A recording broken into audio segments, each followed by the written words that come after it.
So, Alec, were you in any way daunted when you were asked to play Dorrit to learn that the film was going to run for 6 hours? I thought it was an absolutely astonishing, foolhardy job. I'm not daunted from my own point of view, but I thought, how the heck are they going to do a film which is in 2 parts for that amount of time? But they've brought it off.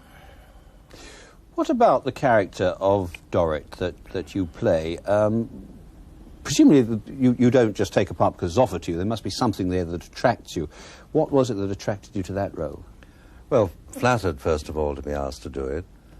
Then thought I'd better read the novel, which I'd never done. And there's a feckless, vain, silly, but kindly man, full of foolish schemes and a great folie de grandeur when he comes out of prison.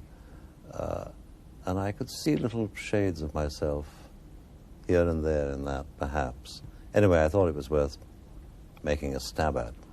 What parts of yourself did you find in that list of adjectives, none of which is terribly complimentary? Wrong decisions, stupidities, sometimes thinking things are going to turn out wonderfully well when they're not. I mean, just not thinking things through. Would it be true to say that the film part anyway, that brought you most first strongly to the public attention was, again in Dickens, was Oliver Twist in Fagin?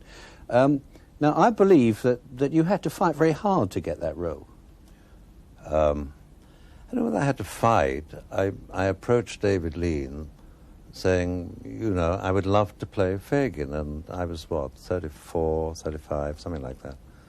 And he obviously thought it was a bit mad as an idea. Because after Kind Hearts and Coronets, which came very soon after Oliver Twist, you were given this name of the man of 1,000 faces. It took you a long time to live that down, didn't it? Oh, that was a publicity stunt which has dogged me not all my life, but for so many years.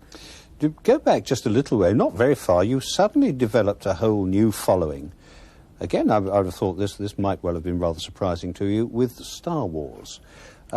Is it true that you didn't really know what character you were playing in Star Wars? I didn't quite know what he was meant to be, no, I must admit that. But I enjoyed it, and George Lucas was fine to work with from my point of view.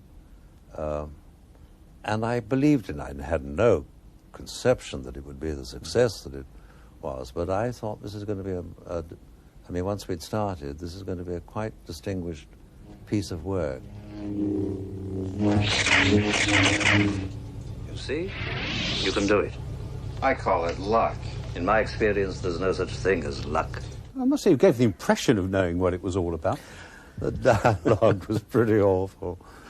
What made you do it, then? I thought, oh, crumbs, Star Wars, science fiction, not for me, and I was bitterly disappointed until I started turning the pages. I could see the dialogue was pretty childish, but I wanted to know what happened next. And really, that's what every film should be about.